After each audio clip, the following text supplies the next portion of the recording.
ஓம் ஸ்ரீ ராகவேந்திராய நமக. மக்கள் அனைவருக்கும் வணக்கம். நான் ஈரோட்டிலேருந்து பேசுகிறேன். என் பேர் சத்யா செல்வராஜ். நாங்கள் வந்து காவிரி கரையில் இங்கே பள்ளிப்பாளையத்தில் ஈரோட்டில் இருக்கிற சத்குரு ஸ்ரீ ராகவேந்திர சுவாமி பற்றியும் சொல்லணும்.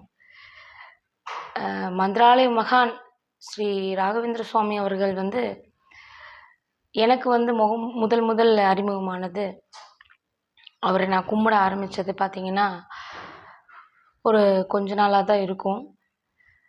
ஒரு 6 மாதத்தில் வந்து நான் எப்போ தாத்தான்னு கூப்பிட ஆரம்பித்தனோ அவரை, அன்னையிலேருந்து இன்னைக்கு வரைக்கும் மிகப்பெரிய அதிசயங்கள் என் வாழ்க்கையில் நடத்திட்டு வந்துட்டுருக்கிறாரு. அவரோட மகிமை வந்து மக்கள் அனைவருக்கும் தெரியப்படுத்தணும் அப்படிங்கிறது தான் எங்களோட விருப்பமே. அவரை பற்றி எல்லாரும் தெரிஞ்சுக்கணும், நண்பர்கள் அனைவரும் தெரிஞ்சுக்கணும் அப்படிங்கிறது எங்களோட மிகப்பெரிய ஆசை. மகான் ஸ்ரீ ராகவேந்திர சுவாமி அவர்கள் வந்து நான் சுவாமினே சொல்கிறதில்ல, தாத்தான்னு தான் சொல்கிறது. ஏன்னா தாத்தான்னு கூப்பிட ஆரம்பித்ததுலேருந்து எனக்கு மிகப்பெரிய அதிசயங்களை பண்ணியிருக்கிறாரு. அதில் 1, 2 உங்களுக்கு வந்து நான் சொல்கிறேன். ஃபஸ்ட்டு ஒரு 1 இயருக்கு முன்னாடி இருக்கும், என் ஹஸ்பண்ட் வந்து நல்லா சாமி கும்பிட்டுருப்பாங்க. 1 இயருக்கு முன்னாடி தான் வந்துட்டு நான் நல்லா அவரை பிரார்த்தனை பண்ணவே ஆரம்பித்தேன். ஸோ 6 மாதத்தில் பார்த்தீங்க அப்படின்னா தாத்தான்னு கூப்பிட ஆரம்பித்தேன். எங்கள் காவிரிக்கரை பற்றி சொல்லணுன்னா, அங்கே இருக்கிற பிருந்தாவனத்தில் இருக்கிற மிருத்திகா பிருந்தாவனம் அது. அங்கே இருக்கிற ராகவேந்திர சுவாமிகள் அவர்களுக்கு வந்து கும்பாபிஷேகம் நடந்தது. கும்பாபிஷேகத்துக்கு போயிருந்தோம். கும்பாபிஷேகம் நடந்தது. அதில் பார்த்தீங்கன்னா நான் அவர்கிட்ட ஒரு வேண்டுதலை வச்சுருந்தேன். அவர் மகிமையில் ஒன்று சொல்கிறேன். வேண்டுதலை வச்சுருந்தேன், தாத்தா இந்த மாதிரி உங்களுக்கு வந்து நான் வந்து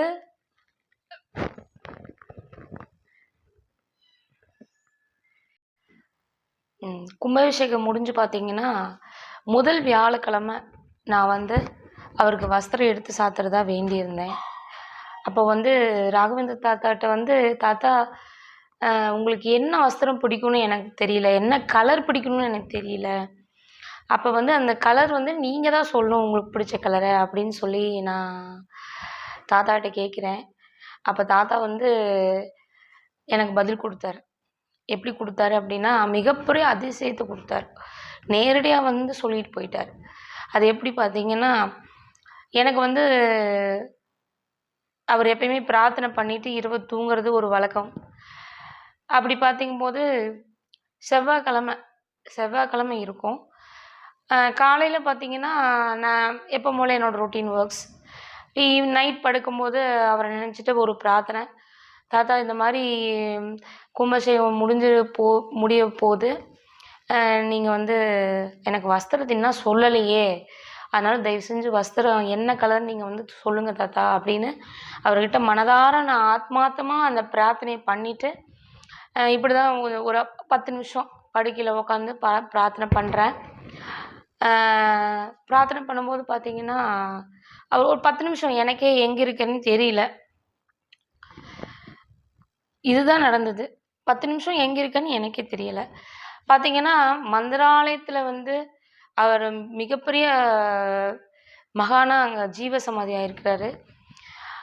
அங்கே வந்து கோடான கோடி மக்கள் அவரை தரிசிக்க போயிட்டுருக்காங்க, குருவை தரிசிக்க. அப்பா அம்மா அப்புறம் பார்த்திங்கன்னா குரு தான்.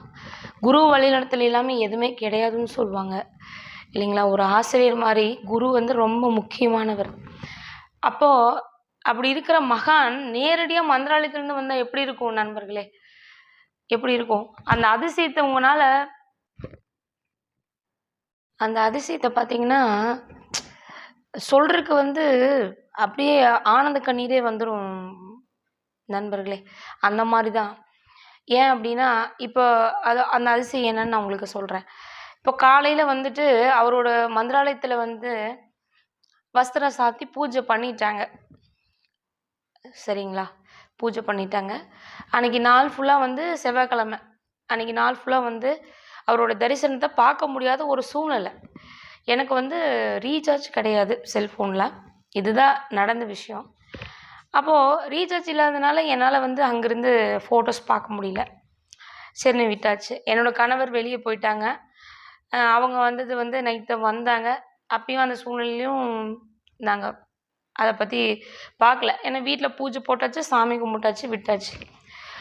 அ நைட்டு வந்து தூங்கும்போது வியாழக்கிழமை என்ன வஸ்திரம் சாத்தணும்னு கேட்குறேன். அப்படியே பிருந்தாவனத்தோட, மந்திராலயத்துல பிருந்தாவனத்தோட வந்து, தாத்தா எனக்கு வந்து அவர் கையாலேயே வஸ்திரத்த வந்து இந்த கலர் தான் எனக்கு பிடிக்கும் அப்படிங்கிறத வந்து கட்டி காமிச்சாரு. அப்படி இருக்கும்போது எவ்வளோ ஒரு சந்தோஷம். அந்த 10 நிமிஷம் பிரார்த்தனையில மந்திராலய மகானே நேரடியா வந்து, சாக்ஷாத் குருவே அங்கிருந்து வந்து, அந்த வஸ்திரத்த இதுதான்மா எனக்கு அப்படின்னு சொல்லிட்டு கட்டி காமிச்சுட்டே போயிட்டாரு. அப்படிங்கும்போதுட்டு நான் ரொம்ப சந்தோஷப்படுறேன். என்னோட கணவர்கிட்ட சொல்லிட்டு ரொம்ப சந்தோஷப்படுறேன்.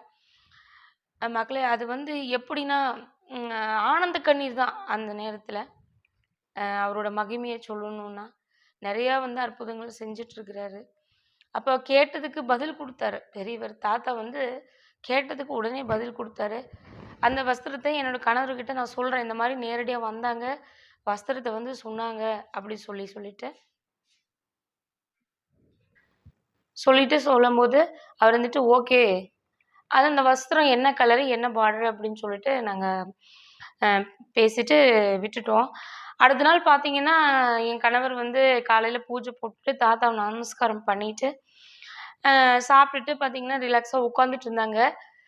உட்காந்துட்டு இருக்கும்போது, டெய்லியும் வந்து அவரோட அங்க மந்திராலயத்திலருந்து எங்களுக்கு வந்து தரிசனம் வந்துரும். அந்த தரிசனத்த பார்த்துட்டு, நேத்து வந்து நீ சொன்ன அந்த வஸ்திரம் தான் மந்திராலயத்தில வந்து பூஜையா இருந்திருக்கு காலையில, செவ்வாய்க்கிழமை காலையில அப்படின்னு சொல்லும்போது, எனக்கு எப்படி இருக்கும்னு நெனச்சு பாருங்க மக்களே, நண்பர்களே. உண்மையாலுமே நான் சொல்றேன். எனக்கு வந்து அவர் காலையில செவ்வாய்க்கிழமை காலையில அந்த வஸ்திரம் சாத்தி பூஜை பண்ணியிருக்காங்க வந்து தெரியாது. தெரியாத ஒரு விஷயம். ஆனா நைட்டு வந்து செவ்வாய்க்கிழமை நைட்டு என்ன சொல்றாரு, எனக்கு வந்து நான் கேட்டதுக்காக வந்து பதில் குடுத்துட்டு போயிட்டாரு. இந்த கலர் வஸ்திரம் தான் எனக்கு வேணும் அப்டின்ட்டு. அப்பா எனக்கு சொல்றதுக்கு வாய் வரல. ஏன்னா அவரோட மகிமை வந்து சொல்ல சொல்ல ஆனந்த கண்ணீர் தான் வருது.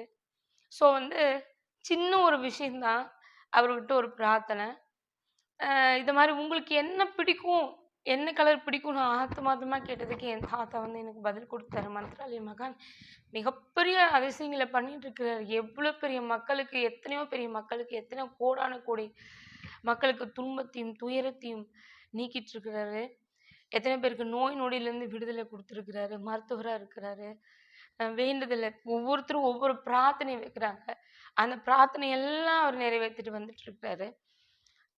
மகான் வந்து ஒண்ணு குடுத்தாருன்னா, நிலையானதா அவருக்கு தெரியும். பின்னாடி என்ன நடக்கும் அப்டின்ட்டு. அந்த அந்த ஒரு பிராப்தம் வந்து இது எனக்கு குடுங்க. எனக்கு இது செஞ்சு வைங்க தாத்தா அப்படின்னு மனசார கேட்கும்போது, அவர் வந்து நெறைய பேத்துக்கு செஞ்சுட்டு இருக்கிறாரு. மிகப்பெரிய அதிசயங்கள செஞ்சுட்டு இருக்கிறாரு. அந்த மாரி தான் எனக்கும் ஒரு ஆசீர்வாதம், ஒரு மிகப்பெரிய ஆசீர்வாதத்தினால எனக்கு அந்த காட்சி குடுத்தாரு.